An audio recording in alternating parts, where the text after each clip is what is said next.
शांति निकेतन सदन। आइए आज आपको ले चलते हैं शांति निकेतन सदन। शांति निकेतन सदन का नाम श्याम कुमार के पिताजी ने रखा था, ये सोचकर कि यहाँ पर हमेशा शांति कायम रहे। लेकिन यकीन मानिए, शांति निकेतन सदन का सिर्फ नाम ही शांति सदन है। यहाँ शांति की कोई गुंजाइश नहीं है। अरे क्या हुआ, यकीन नहीं हो रहा? आइए खुद ही देख लीजिए। अरे कितनी देर से चिल्ला रहे हैं हम, सुनाई नहीं दे रहा है क्या पिंकी तुमको? कान में क्या मूंग भर लियो? हम ना बेफिजूल की बातों पर ध्यान नहीं देते। आप बार बार बर्तन फेंके जा रही है तो हम क्या बार बार आपको बर्तन उठा के देंगे? बर्तन नीचे नहीं फेंके हैं, भेजे हैं। ध्यान से देख लो, तुम्हारी थाली है। उस दिन लेने नहीं आई थी क्या? वो क्या था, पता नहीं क्या अजीब सा नाम था। अरे मोमोज कहती हैं उसे जिठानी जी। अरे काहे के मोमोज, मैदा था पूरा बस, उसमें पत्ता गोभी की सब्जी डाल दी थी तुमने। शुक्र करिए हम कुछ बना तो लेते हैं। आपके हाथ का खाना खाकर तो जेठ जी पता नहीं कैसे जिंदगी काटते हैं। ऐसे बात करता है क्या कोई अपनी जिठानी से? देख रही है ना माँ जी कैसे बात कर रही है ये हमसे। अरे हो गई आज की सुबह। सुबह लोग संगीत सुनते हैं, कोयल की मीठी आवाज सुनते हैं। हमें सुबह सुबह दो कबूतरों की गुटर गू सुनने को मिलती है। हाँ, आपको तो छोटी बहू से इतना प्यार जो है, आप क्यों उसे कुछ कहने लगी? हाँ तो मैं भी हूँ ही तारीफ के काबिल ना जिठानी जी, आपकी तरह नहीं कि बस दिन भर ऊपर बैठी रहूं। मैंने माँ जी और बाबूजी की कितनी सेवा की है तुम्हें क्या पता? अरे बताइए ना माँ जी, आप चुप क्या है? कल ही मैं आप दोनों के लिए जूस नहीं लाई थी क्या? बताइए इसे। हाँ हाँ लाई थी ना जूस मौसम्मी का, जो इतना खट्टा था कि हम दोनों के दांत गिरते गिरते बचे हैं। जिठानी जी का जूस।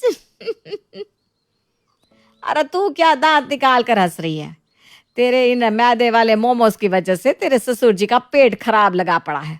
सुबह से बस बाथरूम की परिक्रमा किए जा रहे हैं। ये तो होना ही था। पता नहीं कैसी बहुएं मिली है, दोनों में से एक भी ढंग की होती ना तो मैं गंगा नहा लेती। पानी रख दूं क्या गरम? पानी का क्या करूंगी मैं? अभी तो आप कह रही थी ना गंगा नहाना है, ले आओ गंगा जल पानी में डालकर। अरे पानी ले आ और उसमें एक डुबकी तुम दोनों ही डाल लो। शांति निकेतन की सिर्फ सुबह ही इस तरह की नहीं होती थी, लेकिन उनका सारा दिन ही मच्छी मार्केट जैसा होता था, जहां कोई एक दूसरे की बात सुनने को तैयार ही नहीं होता था। अरे बाबूजी से मेरी बात सुननी कहाँ है, इसे बस अपनी ही चलानी होती है हमेशा। आप जैसे बड़ा मेरी बात को मानते हैं ना। तुम दोनों मेरी बात कब सुनोगे? हाँ, मैंने ये फैक्ट्री डाली थी तुम दोनों से भी पहले, तभी तुम दोनों जाकर इस पर काम कर पा रहे हो। हाँ तो मैंने इस फैक्ट्री को आगे भी तो बढ़ाया है, इतना नाम कमाया है। हाँ मैंने भी तो इसमें टेक्निकल मदद की है, आप दोनों से बेहतर किया है मैंने सब कुछ, क्योंकि आप दोनों को तो टेक्निकल चीज़ों की समझ ही नहीं थी। अरे 4 कंप्यूटर चलाना क्या आ गया इसे? अपने आप को बड़ा सेठ समझ रहा है, और तू खुद को छोटा सेठ समझ रहा है क्या? मत बोलो, ये फैक्ट्री को मैंने अपनी मेहनत से लगाया है, इसका असली मालिक मैं ही हूँ, समझे तुम दोनों? इसलिए कोई भी फैसला तुम दोनों मुझसे पूछे बिना नहीं ले सकते। अरे पिताजी, मैं जो डील लाया हूँ इस फैक्ट्री के लिए वो बहुत फायदेमंद है, आप सुन लीजिए फिर फैसला कीजिए। अरे उस डील में इतना फ़ायदा नहीं है जितना मेरी डील में है, इसलिए आप मेरी वाली पर नज़र डालिए एक बार बाबू जी। अभी तो मेरा मन ही नहीं है कुछ भी सोचने का, तुम दोनों जाओ, सुबह आना। अरे ये क्या बात हुई सुबह आना? आपने उन्हें इतना परेशान जो कर दिया है अपनी बातों से, इसलिए ऐसा कह रहे हैं। हाँ, तुम तो अभी तक जैसे इन्हें भजन सुना रहे थे ना। डील तो मैं ही पक्की करूंगा, चाहे कुछ भी हो जाए। मैंने भी कोई कच्ची गोटियाँ नहीं खेली है, डील तो मैं ही ले जाऊंगा। फैसला मेरा ही चलेगा, चाहे कुछ भी हो जाए। आकाश और अनुज मुंह बनाकर चले जाते हैं। शांति निकेतन सदन में चाहे भाई हो या देवरानी जेठानी, आपस में उनकी कभी नहीं बनती थी। उनके बीच में हमेशा कोई ना कोई वजह को लेकर कलेश होता रहता, और इन सब में हमारी कविता भी कहाँ पीछे थी। अरे ये कैसी चाय बनाई है आपने पिंकी भाभी? चाय कम पानी ज़्यादा लग रहा है। हाँ तो ऐसी चाय सेहत के लिए अच्छी होती है, पी लो चुपचाप। अरे ये कोई बात है कि सेहत के लिए अच्छी होती है? क्या मतलब है इसका? इसका मतलब बेवजह शिकायत मत करो, चुपचाप पी लो चाय। मुझे नहीं पीनी ऐसी चाय। हाँ तो एक काम कीजिए, खुद ही जाकर बना लीजिए अपने लिए। माँ, माँ देखो ना पिंकी भाभी मुझसे कैसे बात कर रही है। कह रही है तुम्हारी माँ ने तुम्हें चाय बनाना भी नहीं सिखाया। अरे क्यों रे पिंकी, ऐसा क्यों कह रही है? जैसे तेरी माँ ने तुझे बहुत कुछ सिखाया है। अरे मैंने ऐसा कब कहा, मैंने तो बस कहा कि खुद बना लीजिए चाय। ये झूठ बोल रही हैं। माँ देखा अब ये क्या कह रही हैं कि तुम्हारी माँ ने तुम्हें झूठ बोलना सिखाया है। अरे मैंने कब। हाँ, जैसे ये तो बड़ा सच कहती है। उस दिन मैंने पूछा, तूने खोया काजू की सब्जी बनाई है, इसमें काजू तो दिखाई नहीं दे रहे। तो कहती है, माँ जी काजू तो खो गए ना, इसीलिए तो सब्जी का नाम खोया काजू है। अरे माँ जी ये तो ऐसी ही है। आ गई ऊपर से महारानी। अरे जब से तुझे ऊपर का हिस्सा दिया है, नीचे कभी उतरती भी है कि नहीं? ऐसा नहीं कि छोटी ननद के बारे में भी कुछ सोच ले। अरे माँ जी मैं सिर्फ खाना ऊपर बनाती हूँ, वो भी तो आपको भेजती हूँ ना मैं। अब रहने दीजिए, कल इन्होंने दाल भेजी थी। दाल कहाँ थी वो तो दिखी नहीं, लेकिन हाँ कंकर बराबर दिख रहे थे। पता नहीं किस मुहूर्त में दोनों बेटों की शादी की थी मैंने। दोनों की दोनों नमूने बहुएं मिली है मुझे। सच कहा माँ, मुझे तो किसी में भी कोई खास आशा नहीं है। ना दोनों को अच्छा खाना बनाना आता है, ना ही किसी काम में होशियार है। जी हाँ, हमारा भी ना आपके बारे में कुछ ऐसा ही ख्याल है ननद जी। अरे एक काम में तो ये हमसे बहुत अच्छी है। अच्छा, कौन से काम में? सोए सोए पलंग तोड़ने में। ऐसी भाभियाँ हो ना तो दुश्मन की किसी जरूरत है।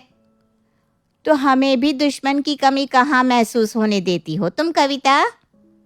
हे भगवान, इस घर का कुछ नहीं हो सकता। शांति निकेतन का हर सदस्य एक दूसरे से हर बात में झगड़ता और उलझता रहता था। क्या इनकी नोकझोंक यूं ही चलने वाली थी, या कोई तीसरा अब इनकी कमजोरी का फायदा उठाने को तैयार था?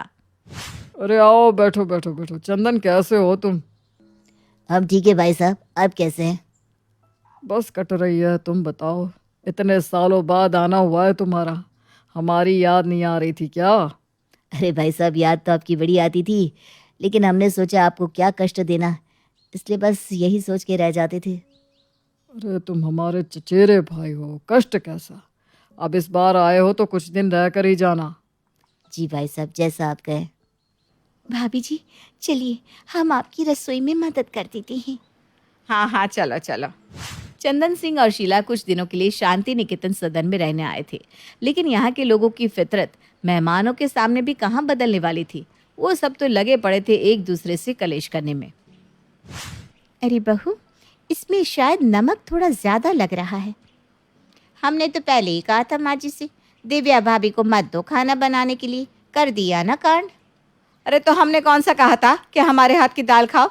तुम खुद ही बना लेती, ऐसा था तो। एक काम दिया था तुम दोनों को, वो भी तुम दोनों से ठीक से नहीं होता। हमने तो सब अच्छा ही बनाया है, देख लीजिए। ये भाभी ही गड़बड़ करती रहती है हमेशा। अरे हम कभी गड़बड़ नहीं करते, समझे? ये तो तुम्हारा मुंह ही खराब है, इसलिए नमक ज्यादा लग रहा है आप सबको। वाह वाह, बताइए अब सबका मुंह ही खराब होगा क्या? देख रही हो ना शीला, कैसी बहुएं हैं हमारी, किसी बात की समझ नहीं। कोई मेहमान बैठा है, चार बातें समझदारी की कर ले, लेकिन नहीं। हम तो कह रहे थे कि हम चना दाल बना देते हैं, वो हमसे अच्छी बनती है, लेकिन माँ जी ने कहा नहीं, उड़द की दाल बना दो। अरे चना दाल खाकर तुम्हारे बाबूजी सारी रात पापते रहते हैं और कमरे में गैस की बारिश कर देते हैं।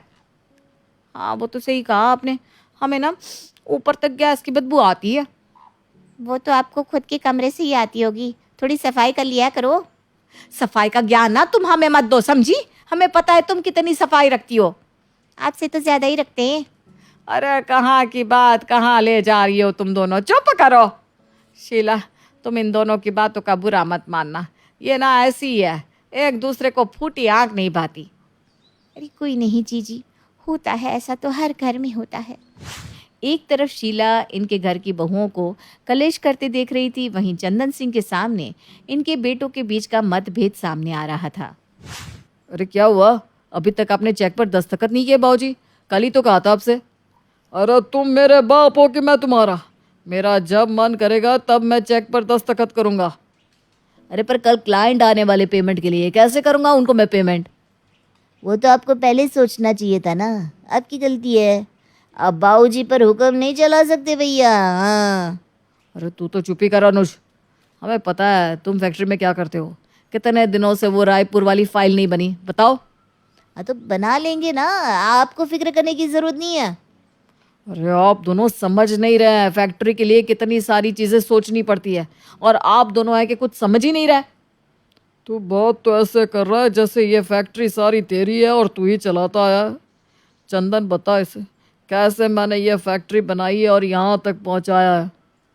बाबूजी, आपने फैक्ट्री डाली थी तो मैंने उसे आगे बढ़ाया है। क्या आप बात बात पे मेरी फैक्ट्री करते रहते हैं? देखिए तो बाबूजी कैसे बात कर रहा है भैया आपसे। मैं कह रहा हूँ कि इस फैक्ट्री को आगे बढ़ाने के लिए मैंने अपना सब कुछ दांव पर लगाया है। आप दोनों की तरह नहीं कि बस मज़े किए हैं। आपने मेहनत की है तो मैंने भी अपना खून पसीना लगाया है इसमें। तुम दोनों ने कुछ भी किया हो, ये फैक्ट्री मेरी थी, मेरी है और मेरी ही रहेगी। बाबूजी, आप ऐसा नहीं कह सकते। आकाश बेटा तू शांत हो जा, चलो हम दोनों छत पर चलकर थोड़ी देर टहल कर आते हैं, इससे तेरा मन भी शांत हो जाएगा। चंदन सिंह गर्म हालात को देखते हुए आकाश को शांत करने के लिए ऊपर छत पर ठंडी हवा में ले जाता है। आकाश बेटा शांत हो जा, तू इस घर का बड़ा है, सबसे समझदार है, अपना दिमाग शांत रखा कर। अरे काका, मैं कितनी कोशिश कर लूँ, ये दोनों मेरी बात कभी सुनते ही नहीं है। मैं समझता हूँ बेटा, मैंने देखा कैसे भाई साहब और अनुज तेरे खिलाफ हो गए थे। मैं जहाँ से देख रहा हूँ सारी फैक्ट्री का कारोबार तू संभालता है, सब कुछ तुझे ही देखना होता है, फिर भी अनुज और भाई साहब तेरी कदर नहीं करते। बिल्कुल सही कह रहे हैं आप काका, इन दोनों को मेरी मेहनत दिखाई नहीं देती कभी। मैं कहता हूँ बेटा, कभी कभी अपनों को भी सबक सिखाना ज़रूरी है। मेरी मान तो तुझे कोई ठोस कदम ले लेना चाहिए। अब क्या मतलब है काका आपका?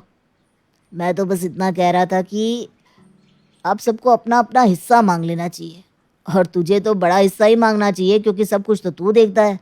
देख, मैं तो बस सलाह दे रहा था, आगे तेरी मर्जी बेटा, मैं तो मेहमान हूँ और ज़्यादा तो कह नहीं सकता। चंदन सिंह की बातें आकाश के दिल में घर कर गई। वो अब इसी सोच में डूब गया और शायद इसके बारे में कदम उठाने की भी सोच रहा था। अरे ला पिंकी बहू, मैं तेरी मदद कर देती हूँ, कब से देख रही हूँ अकेले ही काम कर रही है। अरे नहीं काकी जी, मैं कर लूँगी, मुझे आदत है, आप बैठिए। हाँ वो तो मैंने देखा कि तुझे काम करने की आदत सी है, क्योंकि बड़ी बहू तो ऊपर रहती है आराम से, हैं, सारा काम तो तुझे ही देखना होता है, सास ससुर मेहमान, है ना। वही तो, यहाँ का सब कुछ मैं ही देखती हूँ काकी जी, दिव्या भाभी बातें करने के अलावा और कुछ नहीं करती। फिर भी वो जिठानी होकर सब कुछ लेकर बैठी है, सही है क्या? इसे तो ऊपर का हिस्सा भी मिला हुआ है, फैक्ट्री भी उसके पति के हाथ में है। एक बेचारी तू यहाँ सब कुछ करते हुए भी तेरे हाथ में कुछ नहीं। बात तो आप बिल्कुल पति की कर रही हैं काकी जी। मुझे ना तुझे देखकर बड़ी दया आती है। मैं तो कहती हूँ अब वक्त आ चुका है अपने लिए आवाज़ उठाने का, अपना हक मांगना सीख, अपना हिस्सा मांग ले। बाकी ये तो आपके घर का मामला है, हम तो क्या ही कह सकते हैं जी। शीला की बातें पिंकी को सोचने पर मजबूर कर चुकी थी और उसका मन भी अब गुस्से से भर गया था। रात को आकाश गुस्से से घर में दाखिल होता है। मुझे आप सबसे कुछ बात करनी है, सब लोग आंगन में आइए। हाँ हाँ चलो सब लोग आंगन में आ जाओ। अब देखना कैसे इस घर के हिस्से होते हैं। मैंने पेपर्स भी बनवा लिए हैं और काफ़ी हिस्सा अपने नाम भी करवा लिया है। ये लोग आपस में लड़ते रहेंगे और हमारा फ़ायदा हो जाएगा इसमें। मैंने पिंकी को भी अच्छे से बॉटल में उतार लिया है। चलो आकाश को ये पेपर्स दे देता हूँ मैं। हाँ हाँ चलिए बाहर देखते हैं क्या हो रहा है। काका, लाइए पेपर्स दीजिए मुझे। अच्छा हुआ आप इस बारे में बात कर रहे हैं, मुझे भी आपसे यही बात करनी थी। हाँ, अब वक्त आ गया है कि हम हिस्सा कर लें। हाँ, हमें हमारा हक मिल ही जाना चाहिए, है ना काकी जी? ऐसा इनका मानना है। हाँ वो मैं तो बस। तुम्हें क्या लगा तुम हम सब में दरार डालोगी और हम बिखर जाएंगे? काका, ये फैक्ट्री मेरे बाबूजी की कमाई है और उनकी रहेगी। कोई बाहर का तीसरा हमारा फ़ायदा नहीं उठा सकता।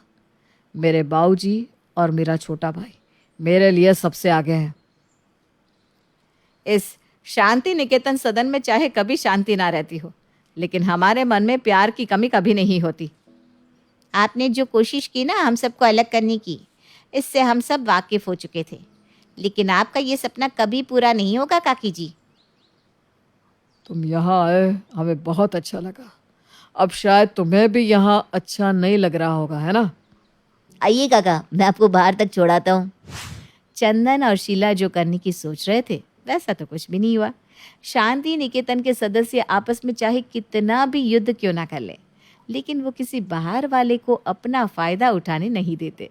यही तो होता है असली परिवार, जहाँ नोक झोंक ही आपके प्यार जताने का तरीका होता है। आप भी आइए ना कभी शांति सदन में।